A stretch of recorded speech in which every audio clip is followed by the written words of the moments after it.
Agenda में आज बात लक्ष्मणपुर बाथे हत्याकांड की, जिसके सभी 26 आरोपी हाईकोर्ट से बरी हो गए हैं। अदालत के इस फैसले पर सीपीआई एमएल को छोड़कर बाकी सियासी दलों की प्रतिक्रिया बहुत सुस्त रही है।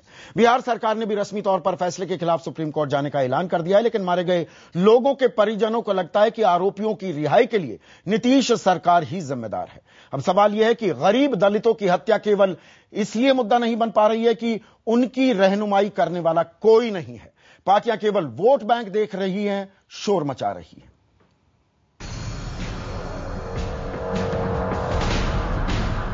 जहानाबाद जिले के गांव लक्ष्मणपुर बाथे में सन्नाटा पसरा। गांव के दलित गम और गुस्से में डूबे। 1 दिसंबर 1997 की रात इसी गांव में 58 दलितों की बर्बरता से हत्या कर दी गई। महिलाओं और बच्चों तक को नहीं बख्शा गया। करीब 13 साल बाद 7 अप्रैल 2010 को निचली अदालत ने इस मामले में 16 को फांसी और 10 को आजीवन कारावास की सजा सुनाई थी, लेकिन पटना हाईकोर्ट ने संदेह का लाभ देते हुए सबको बरी कर दिया। पीड़ित परिवारों को लगता है कि नीतीश सरकार ने ढंग से मामले की पैरवी नहीं की। सरकार भी दोषी है और न्यायालय भी दोषी है। ये दोनों मिलजुल करके लोग रिहा करवाए हैं। यदि आज सरकार चाहती पूरी हमदर्दी के साथ, यदि गरीब के हमदर्दी के साथ रहती सरकार, तो आज किसी भी हालत में ये लोग रिहा नहीं होता। हाईकोर्ट के फैसले से दलितों की लड़ाई लड़ने वालों में उबाल आ गया है। बुधवार को पटना में सीपीआई एमएल ने आक्रोश मार्च निकालकर आरोप लगाया कि व्यवस्था दलितों को इंसाफ देने में नाकाम साबित हुई। कि बिहार कहीं दलितों पर, कमजोर लोगों पर आरोप लगा है जनसंहार का, वहाँ सजा बरकरार है। वहाँ फांसी की सजा हो, उम्र कैद की सजा हो, वो सारे सजा जो है हर अदालत से वो उसको बरकरार रखा गया। इसलिए एक पक्षपात बिल्कुल दिख रहा है। लेकिन बाकी राजनीतिक दलों ने इस फैसले पर तत्काल कोई प्रतिक्रिया नहीं दी। IBN7 के लगातार सवाल उठाने के बाद भी किसी राजनीतिक दल के पास कोई सीधा जवाब नहीं था। हालांकि खुद पर उंगली उठती देख सरकार ने ऐलान किया कि सुप्रीम कोर्ट में अपील की जाएगी। बीजेपी ने भी कहा कि अगर अपील होती है तो हम उसका स्वागत करेंगे। अगर सुप्रीम कोर्ट में जाने का फैसला किया है, हम उसका स्वागत करते हैं कि सरकार के पास ही दस्तावेज है, जांच पड़ताल। मुख्य बात यह है कि दोषियों को सजा मिलनी चाहिए। सुशील मोदी ने भले ही कह दिया हो कि हम सुप्रीम कोर्ट में अपील का स्वागत करेंगे, लेकिन बीजेपी इस मामले में सबसे अधिक सतर्क है। दरअसल इस हत्याकांड के सभी आरोपी ऊंची जाति के हैं और यही बीजेपी का सामाजिक आधार है। दूसरी ओर जेडीयू को भी भूमिहार वोटों का लालच है, जो बीजेपी से गठबंधन टूटने के बाद थोड़ा नाराज दिख रहा है। दलितों के सबसे बड़े पैरोकार रामविलास पासवान आज लालू के साथ हैं और यह हत्याकांड जब हुआ तो बिहार में लालू की पत्नी राबड़ी ही मुख्यमंत्री थी। Bureau report, IBN7। और इस मसले पर एजेंडा के 5 सवाल हैं। पहला सवाल, लक्ष्मणपुर बाथे नरसंहार के आरोपी हाईकोर्ट से बरी क्यों हो गए? क्या नीतीश सरकार ने हाईकोर्ट में इस मामले की ढंग से पैरवी नहीं की? तीसरा सवाल, बाथे के आरोपियों का बरी होना बड़ा मुद्दा क्यों नहीं बन रहा है? क्या बिहार की राजनीति में दलित हाशिए पर चले गए हैं? और पांचवां और आखिरी सवाल, क्या ऐसे फैसलों से दलितों का व्यवस्था में भरोसा नहीं घटेगा? लक्ष्मणपुर बाते से पहले बथानी टोला नरसंहार के आरोपी भी हाईकोर्ट से बरी हो चुके हैं और राजनीतिक दलों की इस मुद्दे पर चुप्पी चौंकाने वाली है। हमारा एजेंडा साफ है, नरसंहार के शिकार लोगों को इंसाफ मिले। और इस पर बात करने के लिए कुछ खास मेहमान मेरे साथ जुड़ रहे हैं। मेरे साथ हैं सीपीआई एमएल के महासचिव दीपांकर भट्टाचार्य। अकेला राजनीतिक दल है जो मुखर विरोध कर रहा है इस फैसले का। जेडीयू के वरिष्ठ नेता अली अनवर साहब है मेरे साथ। बीजेपी के डॉक्टर संबित पात्रा प्रवक्ता हैं, स्टूडियो में हैं। और वरिष्ठ पत्रकार उर्मिलेश भी मेरे साथ जुड़ चुके हैं। उर्मिलेश जी, ये बताइए, ये मुद्दा बड़ा क्यों नहीं बन पा रहा है? राजनीतिक दल भी खामोश हैं और काफी हद तक मैं मीडिया को भी इस चपेटे में लेकर आऊंगा कि मीडिया ने भी इस खबर को बढ़ा चढ़ाकर पेश नहीं किया है। क्या आप मानेंगे? देखिए, आपने सवाल जो किया उसमें जवाब भी मौजूद है। तो राजनीतिक दल जो है वो तो जिम्मेदार ही हैं कि ये राष्ट्रीय मुद्दा नहीं बन पा रहा है इस तरह का मसला। लेकिन मीडिया भी हमारा कम जिम्मेदार नहीं है, क्योंकि मीडिया आमतौर पे, मैं ये नहीं कह रहा हूं कि मध्य वर्ग या उच्च वर्ग या किसी भी और दूसरे समाज के तबकों में कहीं भी किसी की हत्या होती है तो उसको कमतर माना जाना चाहिए। हत्या हत्या है, चाहे वो समाज के जिस तबके की हो। लेकिन आश्चर्य है कि हमारा मीडिया शहरी मध्य वर्ग में जब कोई हादसा होता है, कोई हत्या होती है, कोई अपराध होता है, तो आमतौर पर मीडिया उसको बहुत शिद्दत के साथ उठाता है, लेकिन जब मसला दलितों का आता है, उत्पीड़ितों का आता है, बेजुबान लोगों का आता है, तो मीडिया खामोश रह जाता है या कम से कम बोलता है। आप बाथे की बात, लक्ष्मणपुर बाथे की बात छोड़िए, बथानी टोला की बात छोड़िए, दिल्ली के बगल में हरियाणा है, दलित परिवार की महिलाओं के साथ बलात्कार के बाद हत्या की अनेक घटनाएं हो चुकी हैं, लेकिन मीडिया में लगभग खामोशी पसरी हुई है। बथानी टोला और लक्ष्मणपुर बाथे के साथ वही हुआ है। इसके लिए गुनाहगार निश्चित रूप से राजनीतिक तंत्र है, ये व्यवस्था है, लेकिन खामोशी मीडिया की तरफ से जो है वो चिंता जगाती है। बिल्कुल, बुधवार को फैसला आया था, IBN 7 लगातार इस मसले को उठा रहा है और हमने कल लगातार पूरे दिन राजनीतिक दलों से प्रतिक्रिया भी लेने की कोशिश की।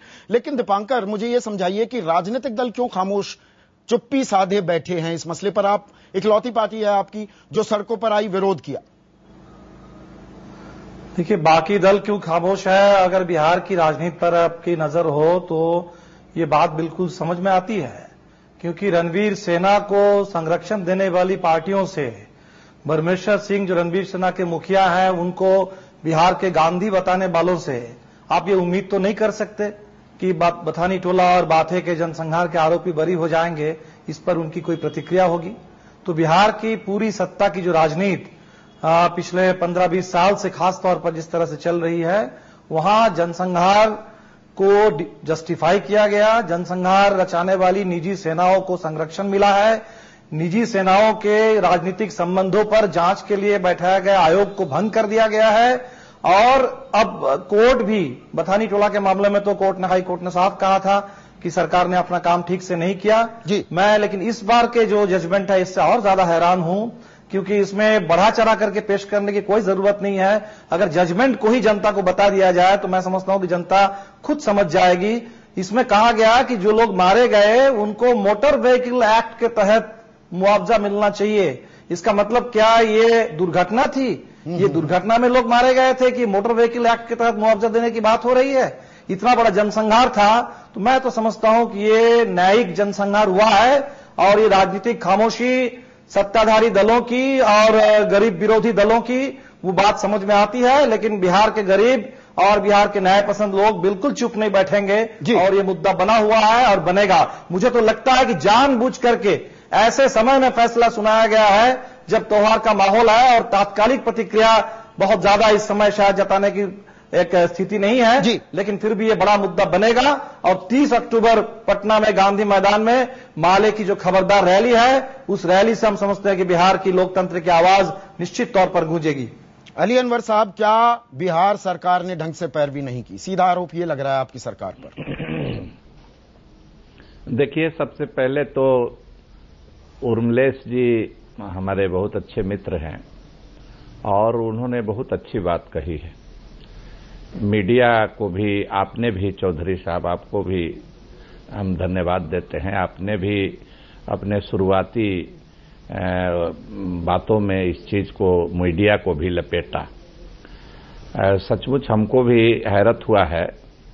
उन दिनों हम लोग अखबार नवीस ही हुआ करते थे, इन सारी चीजों को हम लोगों ने देखा है। और असल में है ये कि मीडिया को तो जहां विज्ञापन मिलता है, और विज्ञापन आजकल ज्यादा नरेंद्र मोदी जी का प्रचार करने में मिल रहा है, तो वो छींकते भी हैं तो वो खबर बनती है, उस पर डिबेट होता है। अनवर साहब, अभी बात आपकी सरकार की जिम्मेदारी की हो रही है। हमने मीडिया की बात की, आपकी सरकार ने क्या ढंग से पैरवी नहीं की? चौधरी साहब जी, और चौधरी साहब, हम आ रहे हैं शुरुआत उस पर। साहब को भंग करने से होती है जी। अनवर साहब, हम आ रहे हैं उस पर भी। और ये बात भी सही है कि जो लोग उनको गांधी बताने वाले हैं, ब्रह्मेश्वर मुखिया को, तो उनसे क्या उम्मीद की जा सकती है? ये बात भी सही है भट्टाचार्य साहब ने जो बात, सरकार जिम्मेदार है कि नहीं? अब हाँ, मैं आता हूं। सरकार, देखिए, एक तो आपने भी बताया कि ये सरकार उसी आर्गुमेंट पर, जिस आर्गुमेंट पर और जिस एविडेंस पर फांसी की सजा होती है, आजीवन कारावास होता है, और उसी पर हाई कोर्ट सबको एक्यूटल हो जाता है हाई कोर्ट से। यही तो कमाल की बात हो रही है, समझने की बात। फांसी उम्र कैद में तब्दील हो जाए तो समझ में आता है, फांसी के आरोप, फांसी की सजा सुनाई गई हो और आरोपी बरी हो जाएं, तो कहीं ना कहीं सरकार की जिम्मेदारी है ना अनवर साहब? नहीं, हम नहीं, सरकार की जिम्मेवारी है कि सरकार सुप्रीम कोर्ट जा रही है। आपने पैरवी ढंग से नहीं की, वो तो न्यायिक प्रक्रिया का हिस्सा है, आप जा सकते हैं सुप्रीम कोर्ट, लेकिन हाई कोर्ट में बरी कैसे हुए आरोपी? नहीं, ऐसा नहीं है कि पैरवी, मैं ऐसा नहीं मानता हूं कि पैरवी नहीं की। जहां फांसी की सजा है वहां बरी हो जाए तो पैरवी ढंग से हुई है, आप ये कह रहे हैं? आप आम आदमी को ये समझा रहे हैं अली अनवर साहब? नहीं, पैरवी करने से कैसे, क्या आपके पास प्रमाण है या हमारे पास क्या है?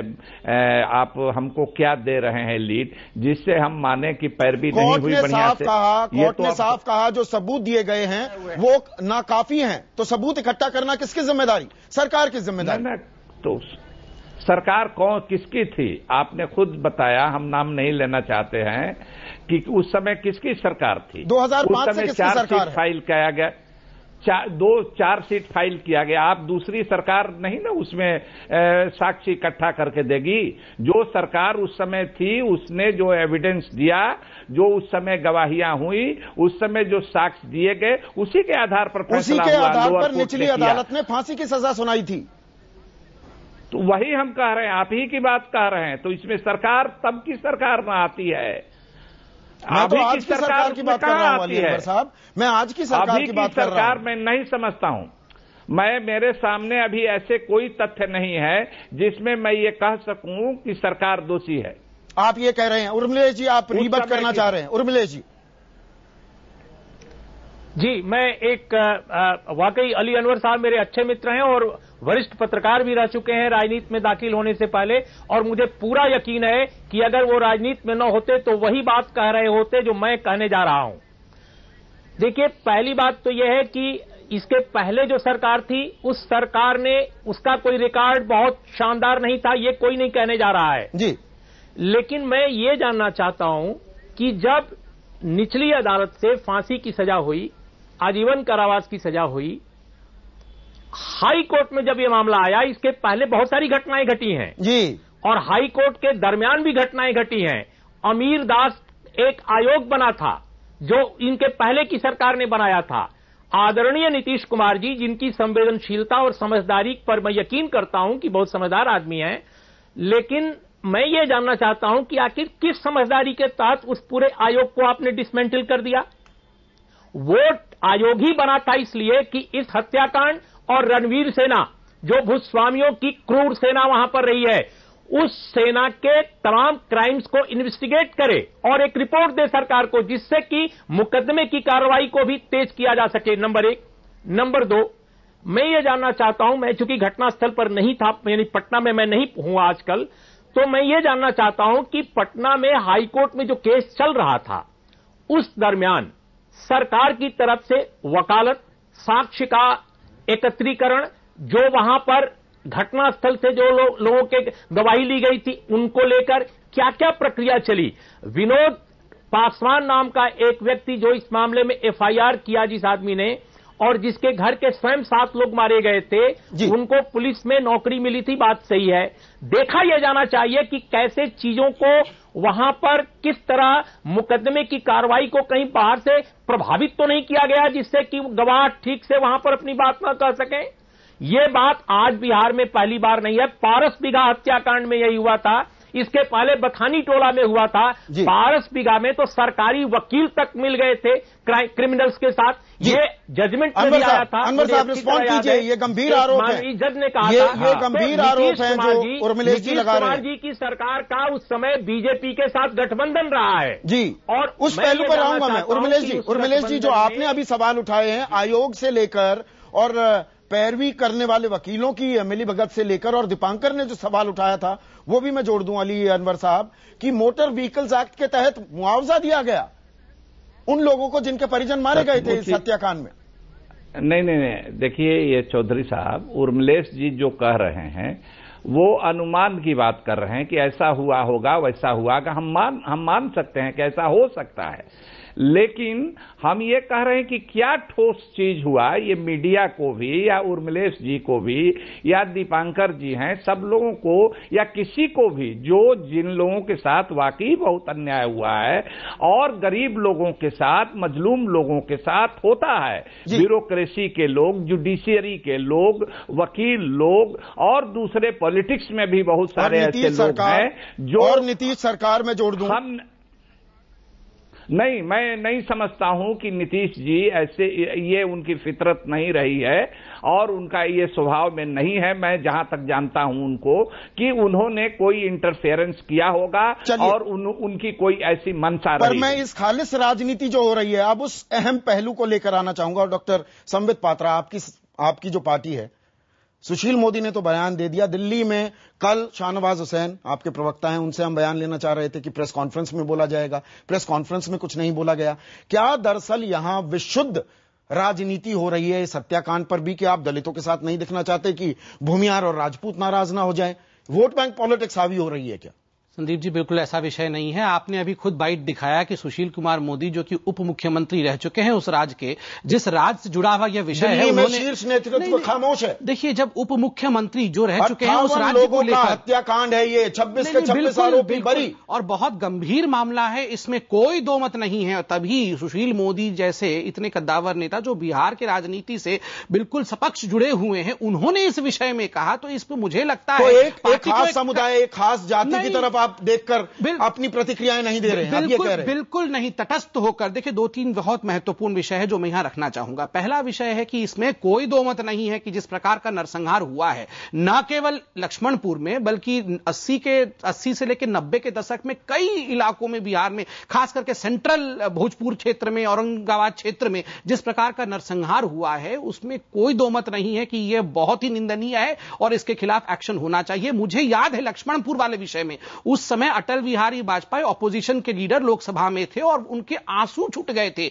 जब वो लक्ष्मणपुर पहुंचे थे, तो वो रो पड़े थे और मीडिया, नेशनल मीडिया ने उन्हें रोते हुए दिखाया था और उन्होंने कहा था कि मैं चाहता हूं कि जल्दी से जल्दी इन लोगों के खिलाफ एक्शन लिया जाए जिन लोगों ने ऐसा नरसंहार किया है। किंतु देखिए, कल जो एक वर्डिक्ट आया है, परसों जो वर्डिक्ट आया है, वह कोर्ट का वर्डिक्ट है। स्वाभाविक रूप से आज एक बहुत महत्वपूर्ण विषय है कि कोर्ट जो भी निर्णय लेती है, एक पब्लिक ओपिनियन, सरकार जिम्मेदार है क्या इस ढीले ढाले रवैये? देखिए, इसमें मैं आपको एक बात बता दूं, जो कोर्ट ने वर्डिक्ट देते समय कहा है कि there is some kind of flexity with the prosecution, evidence and benefit of doubt should be given. जुम्मा 4 महीने पहले तक आप सरकार का हिस्सा थे, तो आप भी उसमें शामिल थे फिर इस ढीले ढाले रवैये में? बिल्कुल ढीले ढाले रवैया में हम कहीं शामिल नहीं है। इसलिए मैंने कहा कि देखिए, 2008 में इसका चार्जशीट बनता है, 1997 का केस 2005 से तो आप सरकार में है ना नीतीश के साथ? नहीं, 2005 से है, मगर 1997 से लेकर 90 तब तो फांसी की सजा हुई। मैं वही सवाल दोहरा रहा हूं। 2010 में फांसी की सजा हुई लोअर कोर्ट में और लगभग 1-1.5 साल से अभी अपर कोर्ट में चल रहा, हाई कोर्ट में चल रहा है।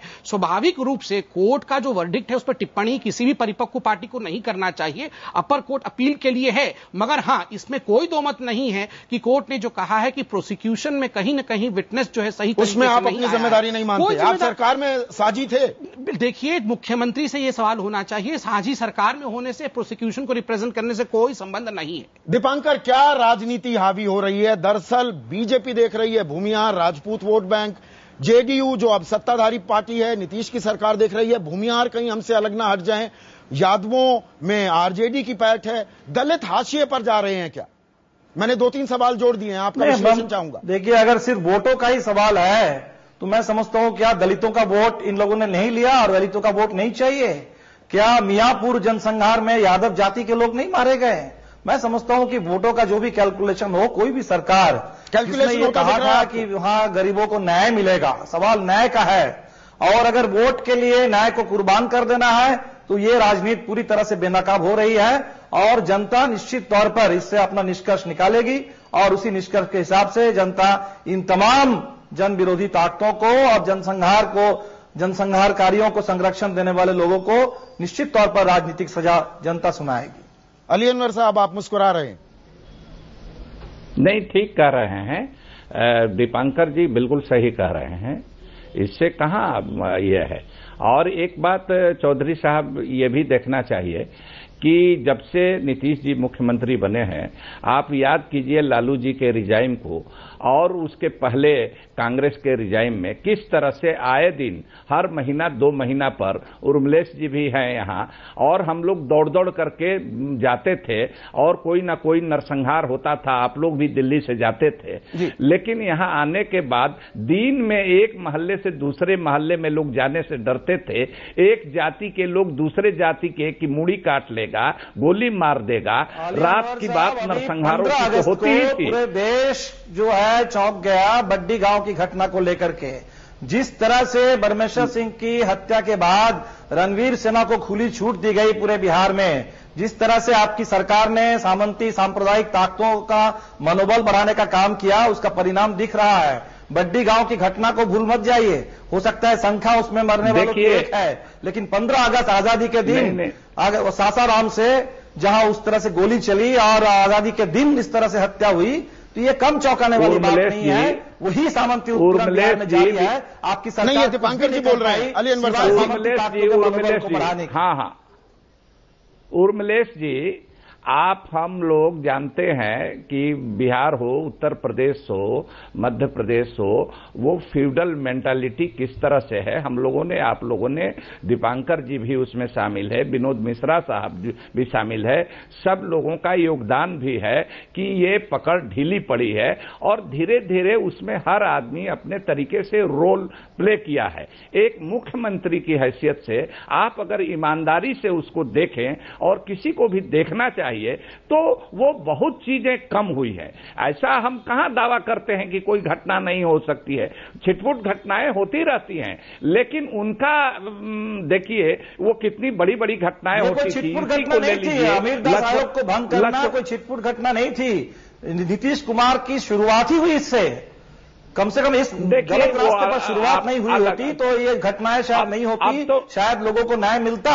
न्याय मिलने का रास्ता तो शुरू में ही बंद कर दिया गया, और आज आप कह रहे हैं कि जनसंहारों का दौर रुका तो न्यायिक जनसंहार का सिलसिला शुरू हुआ, न्याय का संहार शुरू हुआ। आयोग बनते रहते, जवाब देना चाहिए। आयोग बनते रहते हैं, आयोग भंग भी होते हैं, और आयोगों की रिपोर्ट रद्दी की टोकरी में भी फेंकी जाती रही है। तो आपकी सरकार कर रही है, अली अनवर साहब, ये आपकी सरकार कर रही है। रिपोर्ट ही ना आ जाए, कोई भंग कर दिया और आप कह रहे हैं कि बनते रहते हैं, चलिए दीपांकर, अली अनवर साहब, एक छोटा सा ब्रेक लेना होगा, एक छोटा सा ब्रेक मुझे लेना होगा, और ब्रेक के बाद अहम सवाल मैं ये उठाऊंगा, क्या दलित राजनीति के हाशिए पर जाते दिख रहे हैं? मैं खास बिहार की बात कर रहा हूं। सामंती व्यवस्था क्या अभी भी अपनी पकड़ बनाए हुए है? ये सवाल उर्मिलेश जी से एक छोटे से ब्रेक के बाद।